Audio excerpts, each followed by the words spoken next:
All right, well, we are in our third week of the message series we are calling Multiply. And we've been talking that when we multiply, we're not talking about making Connection Point any bigger, but we're talking about multiplying the kingdom of God. You see, it's not about getting more people here at Connection Point or in any church building or in any congregation for that matter. It's about getting more people in the kingdom who are following Jesus Christ. And we've also said that wherever we are, wherever you are, we are the church. That is where the church is. You see, you and I, we don't go to church. We are the church. So even when you're not here, if you're out there in the community, if you're out there in the world, you are still the church. And today I want to focus on what we here at Connection Point, kind of our vision, our mantra of who we want to be, how we're identifying ourselves. And that is we strive to be everyday disciples who are becoming everyday missionaries. And we've defined an everyday disciple as someone who is following Jesus, who is being changed by Jesus, and who is committed to the mission of Jesus. Not only here on Sundays as we gather together, but every day and everywhere we live, work, and pray. And we base that definition of an everyday disciple on Mark 1:17. He had just helped Peter and Andrew catch a whole bunch of fish. And he's talking to those two, and he's talking to John and James, and he says, "Come follow me," following Jesus, "and I will make you," I'm going to change you, "into fishers of men," committed to the mission of Jesus. You see, when we are fishing for men, we're talking about multiplying the kingdom. We're talking about adding people to the kingdom of God as followers of Jesus. And it's this mission that we're talking about is the mission that Jesus commanded us in what we call the Great Commission. It's found in Matthew 28, verses 19 and 20. And he tells us to go and make disciples, but it's so much more than that, because I believe that Jesus is calling us to go and make disciples who make disciples who make disciples. You see, it's that last part of being committed to the mission of Jesus, the living out the go part and making disciples who make disciples, that makes us everyday missionaries. And it's also what Multiply is really all about. So I know we usually end our messages with some big question for you to ponder or some action step for you to take. But this week, I want to start with a question. And that question I have for you is, are you committed to the mission of Jesus? Another way to put that is, are you committed to being an everyday missionary, to go out and make disciples who make disciples who make disciples? And if your answer is, I don't know, I guess my question back to you would be, what's keeping you from it? What's holding you back? So what does it really mean to be a missionary? Well, when we ask people who are far from Jesus, when we ask people who don't know Jesus to come to us, we're asking them to step into our culture, church culture. We're asking them to step into our language, church language. We're asking them to step into our programs and the things that we do. And when we do that, we're asking them to leave what they're comfortable with and come to us. We're asking them to be the missionary. The opposite of that is if we're being everyday disciples who are being called to be everyday missionaries, that means we go where the people are. We go into their culture. We go into their practices and the things that they do, and we speak their language. And that's exactly what we want to take a look at today. Because we've been following, for the first 2 weeks of this message series on Multiply, we've been following the Apostle Paul. And we're going to continue following him this week. If you remember, for the first 2 weeks, he was on the first trip he ever took to go out and spread the gospel. He went out into Asia and talked to the people in various towns about how Jesus was changing his life, and he shared the gospel with them. And he came back home after that. He sat around no, he didn't just sit around, but a couple of years later, he went back out on a second journey. And this time, he's made his way all the way over into Europe and actually down into the city of Athens, Greece. Now, Athens wasn't just any city in Greece. It was the city in Greece. It was the epicenter of Greek culture. So we're going to pick it right up. We're in Acts 17 this week. We're starting in verse 16, and that's where we're going to start right now. So if you're following along, it's in Acts 17:16.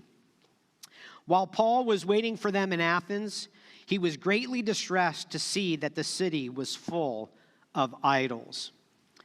Wait a minute. What do you mean while he was waiting for them? Why was he waiting, and who was he waiting for? Well, he had just left the town of Berea after he had gotten run out of the town of Thessalonica. And Silas and Timothy were two of his traveling companions, and they stayed behind in Berea while he got out of town and got into Athens, and he went down to Athens. So he was waiting for them. And while he was waiting for them, he did what any tourist in Athens would do. He went sightseeing, right? He went and he saw all the beautiful buildings of Greece, of Athens. He would have seen the Parthenon and all the other exciting things that everyone goes to look at. But while he was there, he also saw a bunch of temples and altars and idols. Now, this word, when Luke, who wrote the book of Acts about Paul, when he's writing about Paul, and he says that the city was full of idols, that word "full of," it means saturated with idols. Who remembers when Starbucks was a new thing? About 10 years ago, maybe 15 years ago, right? Starbucks was a new thing. And when you'd go into a big city, like New York City or Atlanta or LA, you could find a Starbucks on every corner because they wanted to own the market, the coffee market, right? That's the way it was with these idols. They were everywhere. One ancient writer actually said that he estimates, based on his study, that there could have been 30,000 idols, 30,000 false gods in the city of Athens when Paul was there. And he went on to write that it was easier to find a god than it was a man. 30,000 false gods. And don't miss that word distressed. When we hear the word distressed, we think, oh, he was sad. There were 30,000 idols there. But that word distressed is so much more than just being sad. You see, seeing all those idols stirred something inside him, deep inside him. It provoked him. It made him angry. It caused him to say, I've got to do something about this. Each idol that Paul saw revealed that the people of Athens, they knew that there was something beyond them. There was something greater than them. But their history and their culture and their way of life and their beliefs just twisted it and misguided them into worshiping these false gods. So as you're out and about throughout Shelby County, what do you see in our very own community or your very own neighborhood? What do you see that stirs you, that distresses you so much that you know you have to do something about it? Well, what did Paul do? Well, let's look at verse 17. So he reasoned in the synagogue with both Jews and God-fearing Greeks, as well as the marketplace day by day with those who happened to be there. And I know it's a little word, but don't miss that first word, so. You see, seeing all those idols provoked something so much in him. It says, so he did this. That's how he responded to this anger that was brewing inside of him about all this false idol worship that he was seeing. So he reasoned in the synagogue. Paul started by sharing the gospel where he always started sharing the gospel, and that was in the synagogue where the Jews and the Gentiles or the Greeks who followed the Hebrew God worshiped. Why? Why did he start there? Well, if you were with us in week 1, we learned that the bottom line of that whole message was we multiply the kingdom when we share how Jesus is changing our life with others. First with those closest to us, and then to others. Well, Paul was a Pharisee. He was Jewish. So where did he start? He started with those who were closest to him, in the synagogue. But notice that he doesn't, after he preaches and shares the gospel, he doesn't wait until the next Sabbath to do it again. He doesn't wait for more people to come into the synagogue. No, it says he goes out into the marketplace day by day. Day by day means every day. And he talked to whomever happened to be there. Now, this marketplace, I don't know what you envision in your mind, but in my mind, I envision like a large farmer's market. A few years ago, I was in LA with my nephew, and we went to the LA farmer's market. And it's just, stand after stand after stand after stand and permanent buildings, and that's what I envision. But this agora, as it's called in Greek, is so much more than a farmer's market. You see, it was this wide open space where the people from all over town came to socialize and to share thoughts and to do some shopping while they were there, because there were shops there. There were gymnasiums. Of course, there were the temples there. There were courtyards. The word agora that we translate as marketplace actually means to congregate. So it was the place in town where everyone came. It was the social place to be. It was the place to be in Athens, and they would come and congregate. So when Paul went to the agora every day to share the gospel, he was meeting with the everyday citizen, the common citizen of Athens. And he was meeting them where they were physically. He didn't wait for them to come to him in the synagogue. He went to them and met them where they were physically, because he knew they were going to be where they congregate. And isn't that what God is calling each and every one of us to do throughout Sydney and Piqua and all the villages of Shelby County? So as you visualize Paul walking through what I thought was a farmer's market, but was so much more, I get a totally new picture now. As you visualize Paul walking through the agora and sharing how Jesus was changing his life, I want you to think about, what is your marketplace? What is your agora? Is it your workplace? Maybe where you go to school? Maybe it's your gym or the YMCA. Is it the Little League fields or maybe your neighborhood? Is it High Grounds, Wine-Inns, or Greenhouse, or wherever you get your favorite cup of coffee? Oh yeah, I better include Starbucks and Kroger, huh? I don't know. Maybe I'm just thirsty for coffee this morning. I don't know. But just think to how many places you go to each and every day. Think about that for a moment. I started thinking about that, and it was like, wow, I go here, and then I go here, and then I go here, and then I go here. Think about all the places you go to each and every day where you are meeting and interacting with people, where you can share how Jesus is changing your life. Now, while Paul was there, even though he was there to meet the common citizen, the everyday Athenian, he did run into some Greek philosophers. So we're going to pick it up in the first part of verse 18. A group of Epicurean and Stoic philosophers began to debate with him.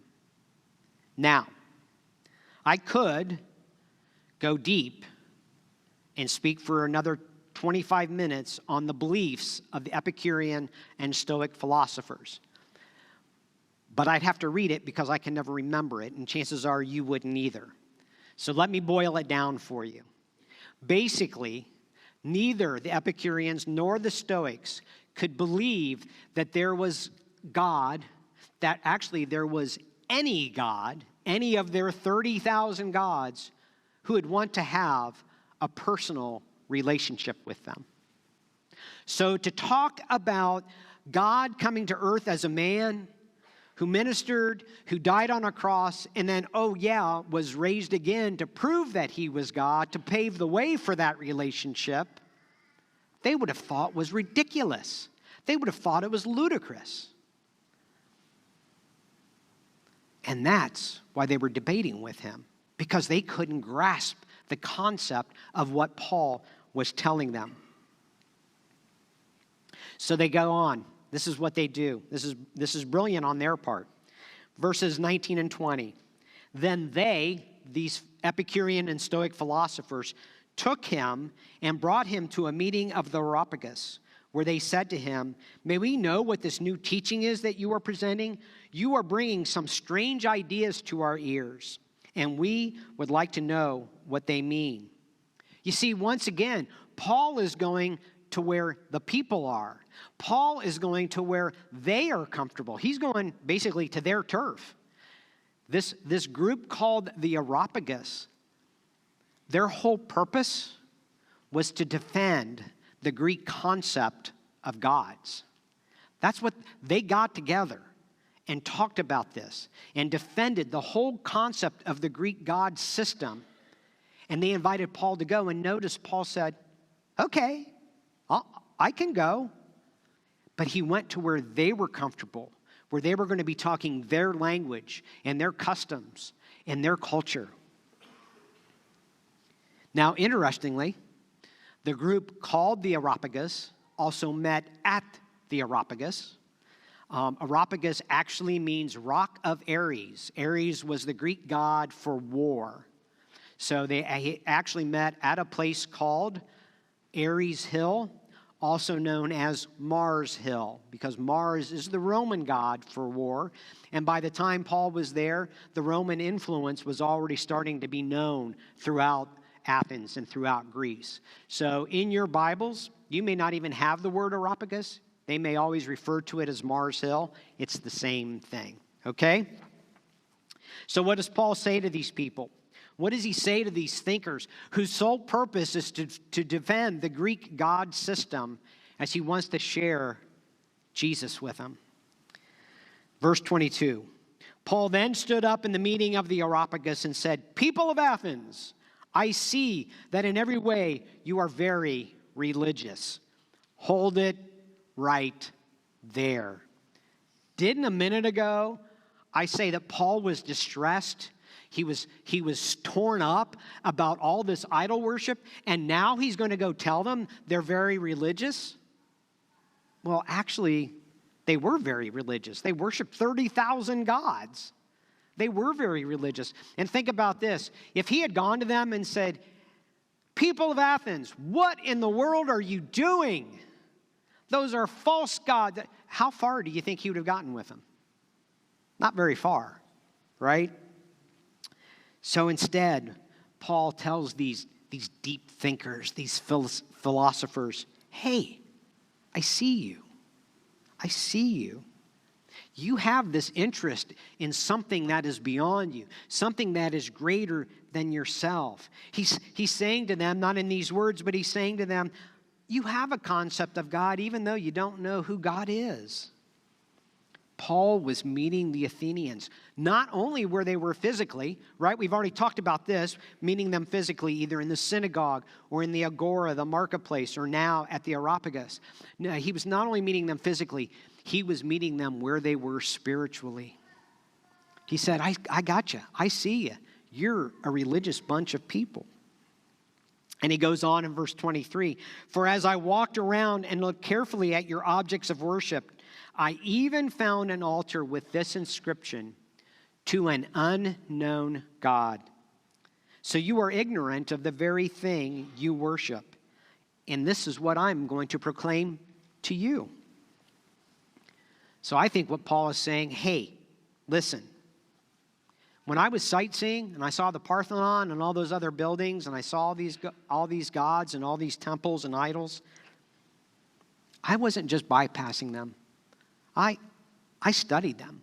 I want to know what you're believing. When he says, I looked at them carefully.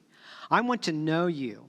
I want to know what you believe. I want to know about each of these other gods. I'm going to honor you that you have a religious belief. Hey, Pastor Tim says it all the time, right? We can disagree. That doesn't mean that we can't get along. It doesn't mean that we can't connect. So that's what he's doing. When he takes the time to look carefully at all these gods, he's saying, I honor you. I respect you. But as he's pausing at each of these gods, I envision, so this is the way my mind, I'm going to tell you a little bit about myself this morning. If you're a guest here and you don't know me very well, you're going to know me now. So I envision that as Paul's walking around town, he's got a little Athenian tour guide with him. And he comes up to an altar or a god and he says, hey, tell me about this one. Tell me about this one. I don't know that he had that. That's just the way my mind works. I have to visualize things in order to grasp them. So I think he's going through and he's seeing all these. But as he's going and he's getting more stirred up, he's getting more provoked, more angry, he's praying at the same time. I believe he's turning to God and he's going, God, what's going on here? Show me how I can connect with these people. Put opportunities in my way. Will you, Lord, please, that I can speak to them? And when you do, Lord, give me the words to say. Please, Lord. And he's walking along. And then he sees this altar with the inscription, to an unknown God. And I think he stops. Again, this is the way my mind works. I think he stops. He looks up towards the heavens and he smiles because God is answering his prayer. I think when he sees that, he goes, aha, now I know how I'm going to be able to share the gospel with these Greeks. And then he says, so you are ignorant of the very thing you worship. What he's saying here is he's telling them, you worship something that you don't even know. He's not saying that they're stupid, being ignorant. They're ignorant. They just don't know what this thing is that they're worshiping. So they're worshiping something they don't know. And Paul goes, hey, can we talk more about that? Because he knows the God they don't know as well. And if they're worshiping an unknown God that they don't know about, maybe I can show them how they can worship the God, the one true God. Again, he's meeting them where they are spiritually. And you know what? All over our county, people are worshiping false gods. They may not have weird names like Poseidon or Artemis or any of the other 30,000 names, but they have names like power, self, drugs, status, sex, success, activities, pride, sports, movie stars, celebrities, and I could go on and on and on. And I would guess if I worked hard enough and long enough and I came up with a list, I might be able to come up with 30,000 false gods that we worship today in 2023, right here in Shelby County. And many of the people here in Shelby County who worship these false gods don't know God. He is unknown to them. Or maybe like the Greeks, there are people throughout our community that can't believe that God would love them and want to be close to them and intimate with them and have a relationship with them. So they try to get satisfied. They try to seek fulfillment by worshiping these other false gods. So 2 things I want to say. First of all, if you don't know God, it's okay. Because as I was praying earlier before I came up here, it was, Lord, if anyone doesn't know God, will you provide me an opportunity? Will you show me the language to speak so I can connect with them? So I pray if you don't know God and you're curious, then maybe our paths would cross or that you would come to me and we could just have a conversation about this God, the God that you don't know. The second thing I want to say is we want to give you the same opportunity that Paul had as he was walking around Athens. We want you to have the opportunity to walk around Sydney and Botkins and Jackson Center and Anna and Piqua and all the other communities around Shelby County and Miami County. So over the next several weeks, about 5 or 6 weeks, hopefully by the end of June, we're going to prayer walk. And my hope is that by the end of the 6 weeks, by the end of June, we will have covered all of Shelby County in prayer. Now, there are already groups forming, and we have a partial list on, is that up there? Awesome. The back of it actually has the list of the groups that are already forming to go into neighborhoods right here in Sydney, to go into villages. We have a couple of groups in Piqua. In Botkins, we have a group. But our hope is that we cover the county in prayer. So my invitation to you is that as you leave today and go on your way to the baptisms, on the slat wall, which is, as you go out the doors, turn to the left, there's a wall that has slats in it. It's got some plastic containers with these cards in it. You can grab one, and you can say, oh, well, let's see, Parkwood, Russell, Main, and Broadway. That sounds like my neighborhood. It is. That sounds like my neighborhood. Looks like they're going out on June 1st at 7 p.m., and they're meeting at the Trinity Church. Maybe I will join them since that's my neighborhood. But I want you to do the same thing in your neighborhood. Or maybe you live out in the county and you're going, well, I don't have a neighborhood. My neighborhood, you have to walk a mile to get to the closest neighbor. Find one, maybe close to you. If you live out near Anna, go into an Anna one. If you live out near Maplewood, go into, I think we're going to hopefully have one in Port Jefferson. But the point is, go cover the town in prayer. What are we asking you to do while you're praying? Well, first of all, if you were with us last week, we are to find a need and meet a need. So the first thing I would hope you were doing as you're walking around your very own neighborhood is you are looking for needs, and then you fill them. And then you remember to go onto our app or fill out one of the blue cards in the pew in front of you and tell us that you've met a need so we can continue to add ping pong balls to our display out in the lobby. I can hear it. Those watching in the other room are going, what is he doing? There was a song playing, and I heard it. So, the second thing I want you to do is I want you to pray for your neighbors and the people in your community, that God would open their hearts. If they don't know Jesus, that God would open their hearts to him. And then I would hope that you would pray for yourselves, that God would provide those opportunities, and you would cross paths, and he would give you the words to say, and he would give you the methods on how to meet with them, how to connect with them where they are. You're the missionary, and the first step in being a missionary is getting to know where you are being a missionary and praying for the people there. All right? So a couple of things. If you don't have a group, if maybe you're in a neighborhood, because I haven't been totally successful on covering every neighborhood and every village in Sydney yet, but if you're in a place and you don't see it on the list, and you say, well, I could lead a group. And remember, as you're leading the group, you don't even have to do all the praying because you'll have other people with you. Let me know, and we'll get you added to the list, because I had 3 or 4 are added after we had these printed. So there's already 3 or 4 more that aren't even on here. But watch our app, watch our family Facebook page, and each day before the day of the prayer walk or the day of the prayer walk, we will post on the family page, hey, we're praying in such and such on this day or tomorrow, okay? So we will try to keep in contact with you and keep you informed. By the way, the first one is tomorrow. It's tomorrow night. I had it. Jenny, you're leading that, right?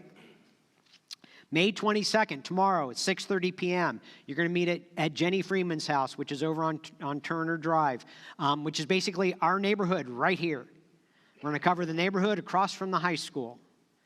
What better place to be than close to where we are? So if you don't find your neighborhood on here and you're saying, well, I'll go with Jenny and whomever else is going with you, and we're going to cover that neighborhood. You can start as early as tomorrow. So pick these up on your way out. Okay, going on. So how did Paul actually share the message of God to them once he got them connected with them in a way that they connected spiritually? Well, let's take a look at Acts 17, 24 and 25. The God who made the world and everything in it, the Lord of heaven and earth, does not live in temples built by human hands, and he is not served by human hands as if he needed anything. Rather, he himself gives everyone life and breath and everything else. Great are you, God. It is your breath in our lungs. It's what Paul is saying right here to these people of Athens. Paul is saying, hey, look, you're worshiping a God that you don't know, and I want to talk to you about that, but I'm going to talk to you about the God. And the God that I'm talking about is the God above all gods. He is the God above everything. As a matter of fact, he created everything, and he's given you life and you breath. And then he goes on, he says, these temples that you've built, these idols that you've created, God doesn't live in any of them. As a matter of fact, you know how you have to do certain things to keep your gods happy, he's saying to the Greeks? Because they did. They had to appease their gods so the gods wouldn't be angry with them. So they had to do certain things to keep them happy. Paul is saying, hey, God, the God, you don't have to do anything for him. Because first of all, he doesn't need anything. But second of all, he does everything for you. You don't have to do everything for him because he does everything for you. It's all about him, and it's not about you. Same holds true today, my friends. Same holds true today. And he goes on in verse 27. God did this so that they would seek him and perhaps reach out for him and find him, though he is not far from any one of us. Paul is telling them, God did this because even though you can't fathom it, he wants to be close to you. He did all this so that you would seek him, that you would hunger for him, that you would crave him, and maybe you'd reach out. And as you're reaching out, because your hunger for him is so great, you would find him. And you would get into this close, intimate relationship with him. I think Paul is saying, people of Athens, you can be close to God who loves you. And I say, people here at Connection Point this Sunday morning, you can be close to God who loves you. And as we go out in prayer walk, our message should be, people of Sydney, people of Shelby County, you can be close to a God who loves you. Now, by this time, the Areopagus, who couldn't have this concept of a close relationship with God, they probably would have been covering their ears and going, no, no, no, no, no, no, no, no, no, no, no. I don't want to hear this. So what does Paul do? It's brilliant. Verse 28, he says, for in him we live and move and have our being. As some of your own poets have said, we are his offspring. Paul was the best at connecting with people where they are, but this is just ingenious. He is quoting Greek poets to share truths about God and Jesus. He's meeting them where they are, not only physically, not only spiritually, he's meeting them where they are culturally. He's saying, hey, I know all about you, and your own poets talk about God. And what are these poets saying? They're saying the songs we sang today. He's saying, hey, it's in a relationship with God that you truly find life and breath. And when you believe in Jesus, you're also a child of God. He's meeting them where they are culturally. And then he shares the gospel of Jesus. He tells us in Acts 17, verses 30 and 31, in the past, God overlooked such ignorance, but now he commands all people everywhere to repent. For he has set a day when he will judge the world with justice by the man he has appointed. I find it fascinating that he doesn't call Jesus by name. Again, he's meeting the Greeks where they are at. So the man he has appointed is Jesus. He has given proof of this to everyone by raising him from the dead. My friends, this is the gospel in its simplest forms. He's saying, repent, believe in Jesus, and oh yeah, he died on a cross, but he was resurrected. He came to life again to prove that he was God so that you would put your faith in him and have this close, intimate relationship with him. And they would have thought he was being ridiculous. And one thing I want to point out, when Paul says, in the past, God overlooked such ignorance, what he's talking about is, hey, I know. We talked about it. You were worshiping something you don't know. You were worshiping all these 30,000 gods. And in the past, God kind of overlooked that. But he sent Jesus. He sent his own son to earth to minister, to die, to be raised again, and then to ascend into heaven. So he can't overlook it anymore because he's provided a way, not only for Jews, but for everyone, including you Stoic and Epicurean philosophers and Greeks and people of Athens. There were three ways people responded to Paul's message. Especially when Paul talked about Jesus being raised from the dead, which proves that he is God. Some of the Areopagus, they started booing him. They erupted. Your Bible may use the word sneer. But sneer to me is like a dirty look. But no, they erupted. They were rudely mocking him and yelling at him and booing him. Why? Well, we talked about it. The gospel is offensive. You see, when we tell people about Jesus, something sometimes is stirred up in people because they don't get it. They don't understand it. And it stirs up something in them. And so they lash out because they don't like what they're hearing. So some people mocked him. Others, they stayed curious. And they went, I don't know that I get it yet, but I'd like to find out more. Can we talk some more? And I imagine, it doesn't tell us, but I imagine Paul did.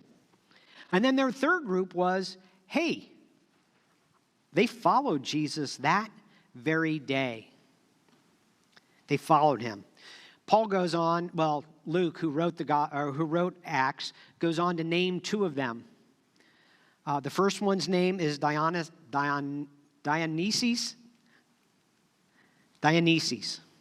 Greek is not my forte. He's important. Because remember at the very beginning of this message, I said, our goal is not just to make disciples, but our goal is to make disciples who make disciples who make disciples. That's what Dionysius did. He actually became overseer. It's called bishop. He became bishop of the church in Athens.